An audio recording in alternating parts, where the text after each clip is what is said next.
last year at this same camp, I taught kind of a basic concepts hour where I provided a lot of information about, for beginning students, what are some little tricks or things to help ingrain in them the basics. So working from your knees, using these little dots on the floor to help guide them where to step, things like that. And so this year what I want to do is continue that, but more for like 5th through 3rd Q, things like this. And I hope, obviously for you guys, this is not going to be stuff that's super new for you in terms of the concepts we're going over. But really what this is, I hope, is that there might be a morsel or two that might be a new way to teach something for your students. And you might see something that, hey, I can use that. Okay, so I'm going to be going down a list of maybe, 12 things today. I brought you guys each like a little list that I'm using up here, so at the end, and give it to you so you can remember some of these little things when you go back, so you don't have to take notes or anything. So with that said, why don't we get underway? Can I borrow you for a second? And some of these things we'll actually have you get up and try. Some of these other ones, I'm just going to show it because we don't necessarily all need to be flying around the mat in order to grasp it, okay? So the first issue sometimes students have in that area is when they go to do, let's say, a hip throw, right? So just throw a punch. They're catching the punch out here, okay? And they're staying here at range, right? So there's two issues going on. Is that when I'm catching him out here, this is hard to do on a real punch, catching this here, okay?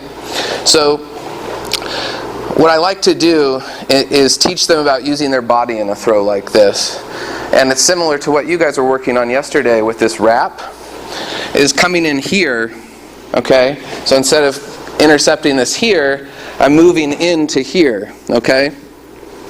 When I move in, I keep this hand up. What does this do? It helps protect this, okay? It also helps me during the throw. I can use this arm, okay? So as I wrap this and just hold on to it, if he doesn't have a gi or anything like that, I just hug this to my body, right? So as I turn around, I now have him in here, okay? As I load him up, I can just, flush right there, okay? So this wrapping thing gets the student to use their body for the throw instead of feeling disjointed out here and walking back to them. You see that a lot, right? In that stage where they're kind of giving their balance back to the person stepping in. This ingrains within them more of a concept of sucking them onto their body as they turn around and rotating, okay? And getting this other arm up protects them from coming in blind like this and getting smacked in the face or being very open to counterattack, okay? So the other part of this, before we get up and just give this a shot for a second, is the students in this area tend to also not fully rotate around, right? You'll see a lot of either they're stepping back to the person here, or they'll quit right about in this area, right? So I'm throwing him this way instead of to his off balance point, which is this way. So one of the things I like to tell the students is rotate around to have your back make contact, okay? It's a mental image for them to get their body to bump into him, okay? So what that does, you can either be wrapped or have the arm here. You can separate these drills or put them together, right? It's as you have this person here, they need to bump around and into him. Now, what did we talk about yesterday? Look where you're going, right? Not where you've been. By having them actually bump back into them, or at least focus on that, in order to get there, you have to be looking this direction and fully spinning, okay? So, let's just take 2 minutes and try the wrapping and try feeling what that is bumping back into somebody, and then we'll move on to the next topic, okay? All right, so the next concept is students pushing with their hands and using the muscles up here instead of using their body weight and sinking. So let's just say he gives me a grab here without damaging our lovely microphone. Okay, so if I were to do an elbow roll, most students will put their hand under here and they'll step in and they'll push around like this and use their hand, right? Which is fine and dandy. Okay? And it's actually not a bad way to start this technique out. But as you get to the peak here, okay, and I'll easy on, there you go.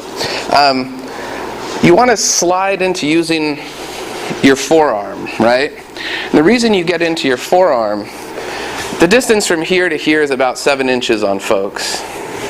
It's another, at least a foot long, right? So your implement that you're using is, coming up on 2 feet long or so, right? Even when you're blocking things, right? Instead of using your hand, the reason why I like that previous block, I'm using the whole implement here, right? It's less error, okay? So this same cutting motion allows you to use your body weight and sink into things, whereas pushing, you're using the muscles up here, which are not very strong, okay? This also presents itself if we were to do a neck throw, right? So instead of coming in with my hand to his neck, instead I would use my implement here and come in that direction, okay? Same thing. I have a lot bigger target that I'm aiming for on my own arm, okay? What would be another one for this? I come to the outside, right? So he gives me a straight in punch, I'm here, I'm behind him. Instead of pulling him with my hand here, I'm going to rest the implement up here. I'm going to cut down and back on this nice little arc, right? Okay? Can't slip as easily. Bigger target, more success. I use my body to sink instead of my arm to pull, right? I sink.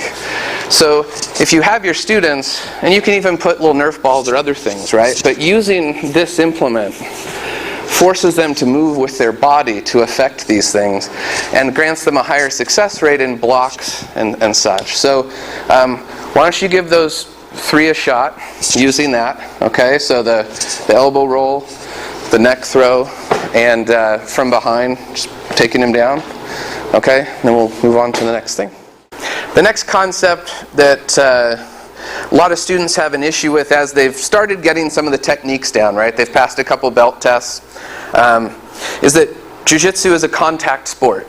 If you're in a judo class, you don't really have to tell people that because they're used to using their bodies and bouncing into each other, right? But in a Jiu-Jitsu class, a lot of times we've been practicing things in a static motion, okay? There isn't that contest type of feel. So in order to get your students moving into that a little bit more, I try to use something that's even as benign as a hand throw, okay? Because a lot of times people will think, okay, well I come in and I turn the hand and away we go, right?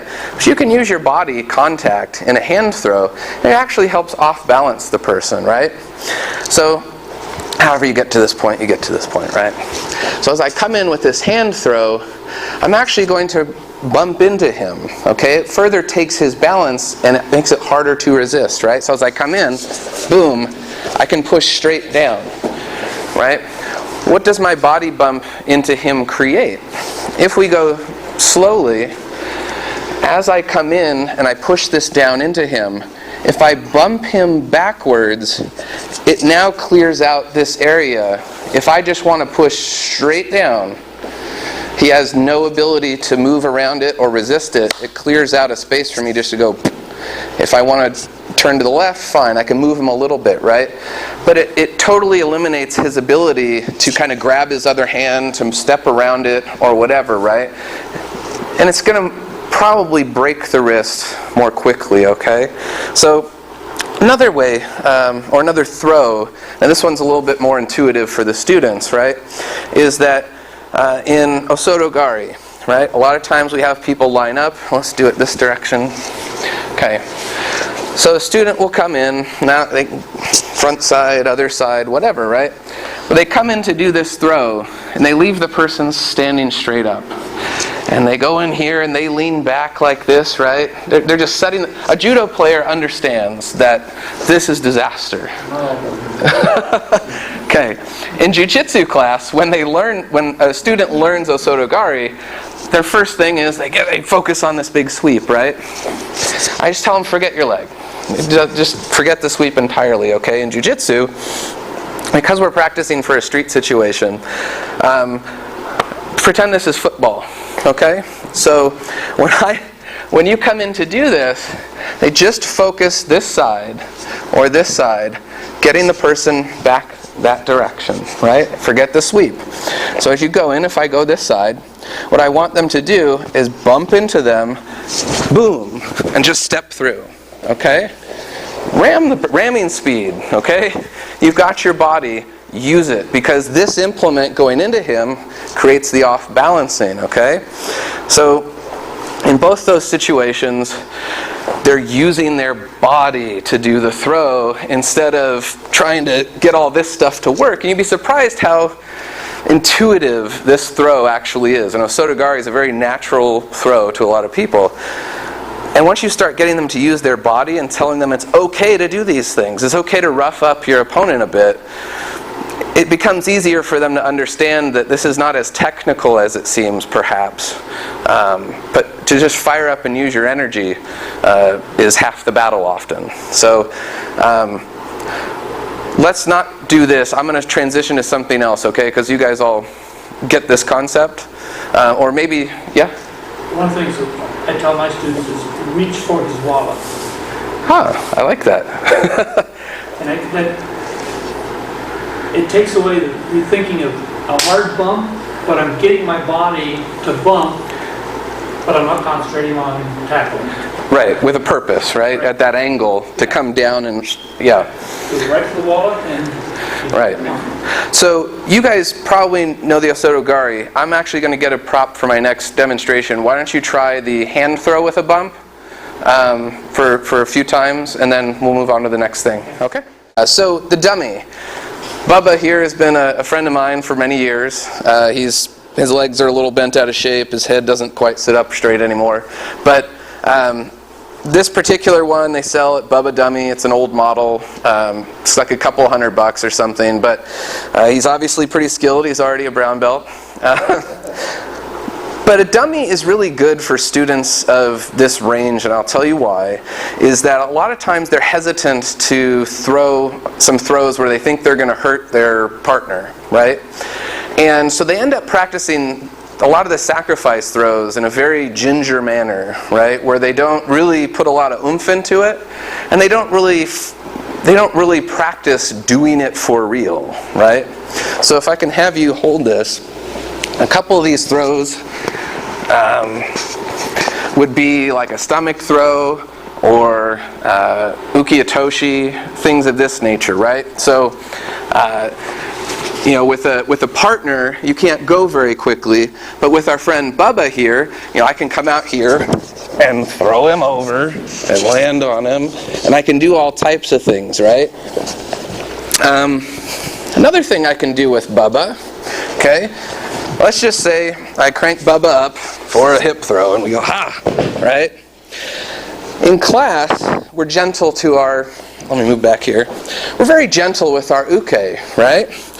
So with our uke, we place our foot here nicely and we kind of go like this and we gently get in here and we go, okay, tap, buddy, right? With Bubba, you can throw him, right? You hear, jam your foot in, right? Really drop your knee into Bubba. Roll back nicely, right? Sit up, okay? You can even practice rolling him over, getting him back in your scissors that we did yesterday. But you can really crank it, right? Practice what it feels like squeezing him in here, right? Break this arm, okay? You can even, let me get the microphone here. The thing we always say you can do, but don't do it with your uke, right? Shoulder manipulations. In here, a lot of people have bad shoulders, right? You can't practice some of the more fun things to do with humans because they don't really like these types of submissions, right? But not only getting them up here, you can practice, well, what does it take to actually complete this, right? Boom. What would it take from here? If we had them nice and locked up, right? We always say, oh, roll away. Okay, boom, bang. You can actually get the feeling of completing these breaks. Because submissions, as George always says, are meant to end the fight. They're breaks, not please tap, sir. okay? So when you have a dummy such as this, you can do all types of throws, especially a stomach throw. Students hate the stomach throw, hate going for it. But it's a very important thing to get students thinking in 3 dimensions. Because up until that point, a lot of them are doing a lot of standing techniques, right? And the real jump around purple belt, for us anyway, is in going to the ground and really rotating in space and understanding your own body in relation to your opponent, okay? So, Bubba, those are a few things or a few reasons why I like to break them out occasionally and let the students... Oh, one other one. Hold them up, please. Okay.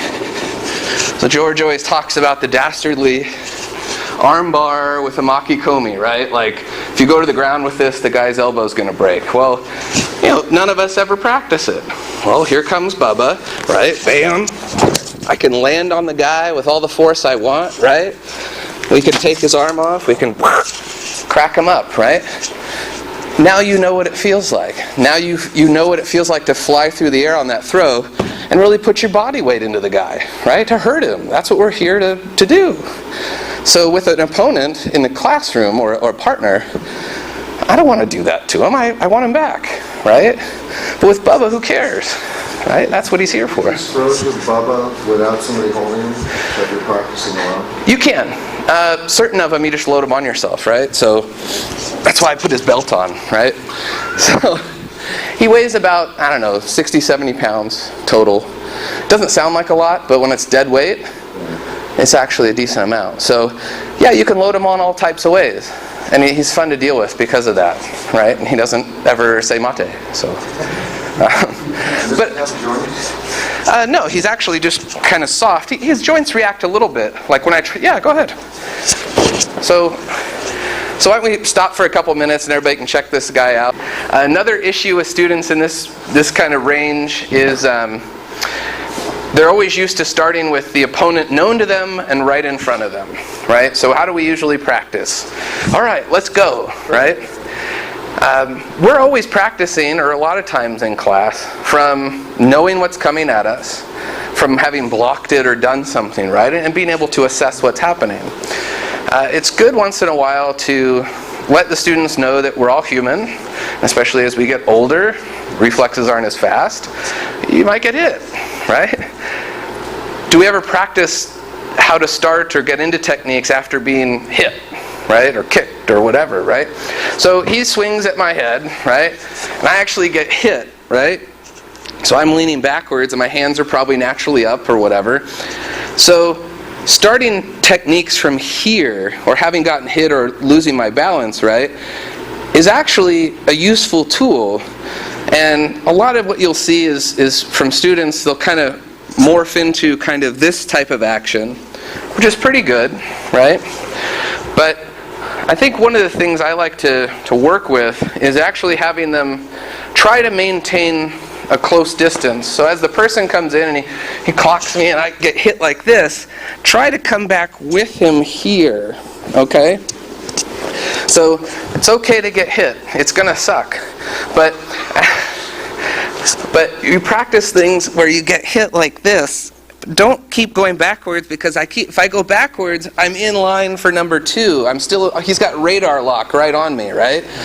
I keep moving into where he can keep moving forward and putting more force into me. If instead, practice, and I'm going to just dip and come back into him, okay? And from here, you're probably more concerned about strikes. You're not thinking technique-wise because you just got hit in the face. But if you can come back up into him here, up into his face somewhere, you're more protected than you are continuing this pushback like this, okay? So this drill about staying in and here, you can even drive legs, right? So let's practice that for a minute. You guys all know what to do from being in close, but try getting hit or kicked a couple different ways and see how you respond, and maybe think about responding or starting techniques from a disadvantaged position, okay? This next kind of little drill or thing here is really about teaching the students in this range to keep pressing forward, kind of progressing down the cone of, I don't know what the heck you call it, the cone of power or something, towards your opponent. Okay, so take your left arm and go like this. Okay, so one of the drills you can do is, and I'm having him just start here because it's easier, right? So I'm going to slap, I'm just going to use my arm, right? And I'm going to come like this, okay? Now, instead of staying at this range, what I want to do is I'm going to bend my arm up into his face, okay? So let's move this direction. That way you can see from this angle, right? So you kind of go 1, 2, right? And then from here, we can go into throws this direction, throws back this direction, okay? But what I like to do is give people a series of 2 or 3 things to keep moving towards him instead of stopping here and then reloading here, right? Is as long as I'm coming in here, rotate up and get into this person, okay? It's about getting into their kitchen, to put it with some, yeah. So anyway, I like to, you can think up any type of things here, but give them a progression of a few strikes or movements, right? Let's just say he comes with a strike here is here, then here across, right? And then, so kind of multiple, you're aiming to get up to here, right? That's the ultimate goal, or you can get to either one of these places. But you design some little series and have your students practice continually pressing forward, focusing down from out here into the target area, okay? And you can combine that with bumping them backwards, or a lot of these things start mixing into each other, okay?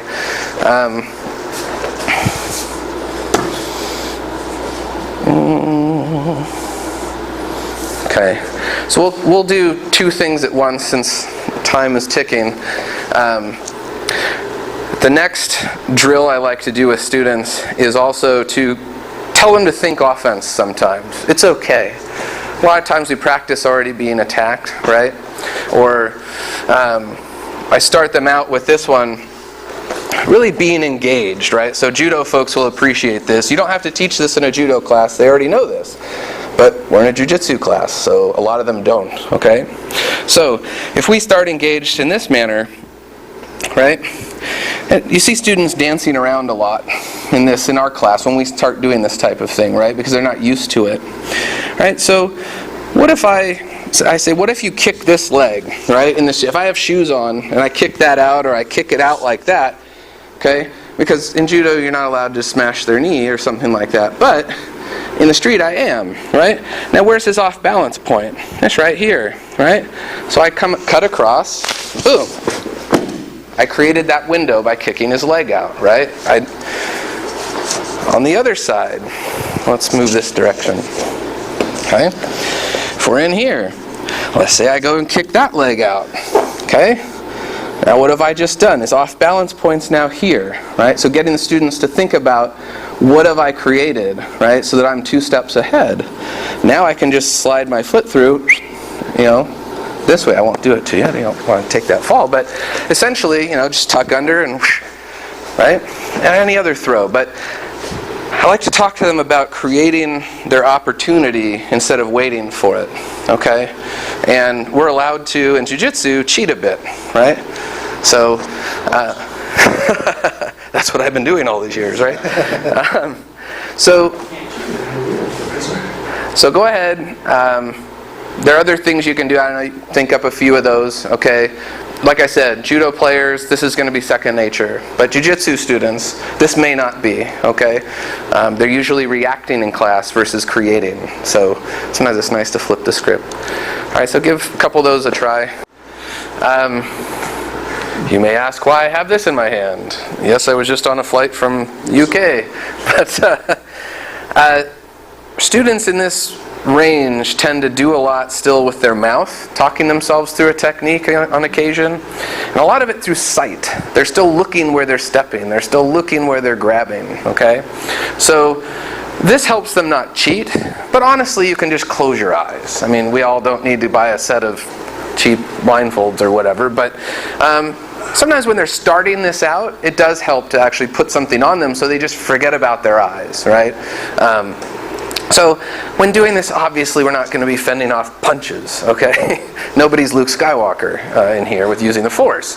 But what we can do is when you have a drill where, let's say, he just does a lapel grab, right? Grabs are easy because you can feel them, right? So with the one-handed grab, you can have the class line up, right? And you essentially can come this way or this way, but as he comes in and grabs you, go out to the left this way. The next person comes up and they grab you, right? This direction, you can come this direction, take them down. And you get students used to stepping, right? Another nice thing is kata no nagi, right? You can get in a lot of these real quickly. So he grabs me, right? So I know he's there. I have my blindfold on. I can practice coming in, getting up. I can come back out.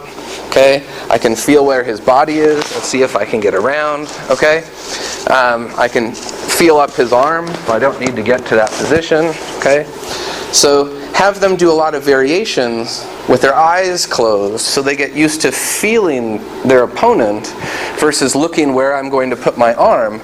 Instead, they should get used to traveling up, right? So it's good, and I don't know how, you can even switch attackers while they still have blindfolds on, so they deal with different heights, weights, okay? It's very nice if you do it maybe, at once every so often. And we do this in tournaments with black belts, but... You spark something, if you don't mind my asking a question. I'm interested in your thoughts on this. Because I have a tremendous amount of problems with getting students to get this. If you're in sort of close, and it gives you a short roundhouse, so you turn for Sode, they don't seem to understand that if you just turn all as one, the arm will catch his arm automatically. And oh, by the way, even if it doesn't matter. It doesn't matter. That it will automatically catch, it'll just be there. They have no confidence in that. And the hardest thing for me to do is to give them confidence. Yeah. I'm just curious, because you've obviously thought a lot about this. Any suggestions you might have? So essentially what you're asking them to do is don't even use your right hand, right? I mean, use your arm to get it in the right position, but maybe don't focus on trying to grab something with this hand, right? I wish I brought my magic bag of tricks, right? But I actually have these, they're essentially water balloons you get at the 99-cent store, but they're like little balls that when you dip them in water, they fill up. So they're not hard, so that if people land on them while they're doing throws, they're not going to hurt, right? They kind of go and squish. But they're voluminous enough so that when you hold them in your hand, you can't grab anything. So you stick that in their hand, and as they go in for different throws, they quit using a grip. You can use this on that cutting technique, so they quit using their hand. When they're grabbing something, there's no temptation even, right? It just dispels the entire notion that this hand is able to grab. So what you end up getting... So you're taking a totally different angle at it from what I've been trying to convince them that the hand is going to be there. And what you're saying is get them to relax so they don't agonize over it because they can't grab it anyway. And since it doesn't really matter, once you get them to relax, it will automatically be there for them because they won't be... They quit relying upon the grab. Different angle on it. Okay, good point. Okay. Right, because you can even hold this, but if you land on this, it sucks. Yeah. Right? But good. I got it. Yeah. Sorry. No, it's okay. Let's see here. So anyway, we don't need to practice that in here. I have a couple more I just want to get through. I only have about 7 minutes. So another drill is getting these students to focus on using the head. Okay, we have an issue because they're not allowed to use the face in a tournament. So a lot of times people won't try to use the face, even though it's God's gift to martial artists, right? When you go like this, his eyes automatically start blinking, okay, and his head goes back. It's a great place to go after, okay, if I'm trying to defend myself. You can do a little drill that's get to the head, okay? So you tell the one, uke, attack however, and the defender has to get to the head. Okay? So, some real easy ones, if he just punches straight to my face, right? You can come here, get up to the head, okay? What are you going to do from here, okay? So when you get the parent joint of all the joints is right up here, right? Where this goes, generally the body goes, okay? And so they get to the head. What do we do when we get there? Okay? The magic arc of Jiu-Jitsu, right? It's down and in a spiral down, right? Same thing with the head. I don't want to jerk him backwards, okay? Well, it may work, right? I mean, especially coming backwards. It's certainly not going to work going forward. But I want to, from this position, effect a rotation of the head and then coming down, down, down, okay? Down, down, down. So you tell your students to do it gently, okay? But you get them focusing on that downward spiral, and it's very easy to see when you're doing this with the head. Okay? The head reacts quickly, the whole rest of the body follows. But what it also gets them to start doing, once you go to the head and you focus on this downward spiral, when you come in for a throw like this, okay? What is this hand doing over here? Creating that downward spiral, right? Because it's easy for them to see working with the head, you can then talk to them about its existence and using it everywhere else, okay? So it kind of has a couple of benefits to do a drill like that with students in that range in the middle. Let's see here. Short range. Okay. Another issue, especially if you have students that like to go off the reservation, okay? So a student will, when they're working with somebody else, they like to kind of fool around and see if they can get them, right? Instead of practicing what we're working on, they kind of start, hey, whoa, Muhammad Ali, right? A lot of times it's because they don't get the fact that we're starting in boxing range often when we practice these things, right? We don't practice, because of space limitations a lot of times, honestly, in here, we don't practice starting from here. As a real confrontation a lot of times will start happening. There are opportunities, right? If he's crossed the street in a menacing manner towards me and he's shouting at me, well, I'm going to start from probably this far away, right? So as we get closer to each other, there are times in this distance where if I understand that he's committed to attacking me, I don't have to wait till I get here and he throws a punch, right? Once I pass certain gates, I'm going to start on offense. Remember I said earlier, it's very important to tell your students it's okay to play offense, not just defense all the time, provided that they understand an attack is imminent, right? Or that this is where this is going, right? Because running's also an option when you're at this distance, right? As long as you know where you're running. So, oftentimes, what you like to have students do is, maybe you do it every once so often, either take them outside in the environment, right? Up and down a ramp, changing levels, right? Because if somebody's above you, it gives them certain advantages, right? Standing up on a stool, you can run around things, but using their environment as part of the drill or part of the exercise helps sometimes get them out of dojo think, which is always in this range and always in a prescribed motion, and gets them to contemplate, once we cross a barrier, here he can probably step forward and kick me, right? He can move like that. So that's what I'm focusing on from here, right? But if I see he has no legs and he's not hopping and bouncing his legs, right? I'm not worried about that as I get here, but he might have to be, right? So anyway, it's just something to do every so often, and especially students in this mid-range will have enough in their repertoire to understand this. Students below that, they're still working on just getting down the basics, okay? But range is a very key thing to teach them once they start getting into that middle area. And with range also comes moving when you block. Okay? So at the beginning stages, we just teach them to block, right? Block as an attack, but they oftentimes you'll see them block and they're still in range for this, right? They haven't moved. The person attacking them still has them radar locked into the initial position where they wanted to attack them. So it's going to be 1, 2, 1, 2, 1, 2. They're either moving back on a line or staying just in here, right? So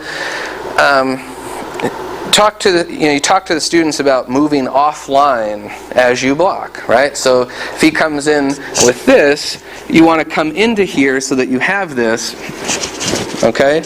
Similarly, it's better to get out of his kitchen, right? So same thing, he comes in here, block to the outside. I've moved off the line. I'm not where he's going to be able to get me anymore, right? Because I'm in too close. But don't stay here, right? You tell him anywhere but here is where you need to be. So you can use little dots on the ground, when they're first starting this, move to one of these 2 spots or move to one of these 2 spots, right? He comes in with that punch, right? We can come here, provided that as he comes through with the next one, your next move is here, okay? So getting them to focus on their feet and putting, like those little dots they use in soccer practice sometimes, can help them on the mat learn where to be stepping, right? Or stepping backwards in a manner like this. So anyway, that's my last one. My time is up exactly on the nose. So, thank you. That's really very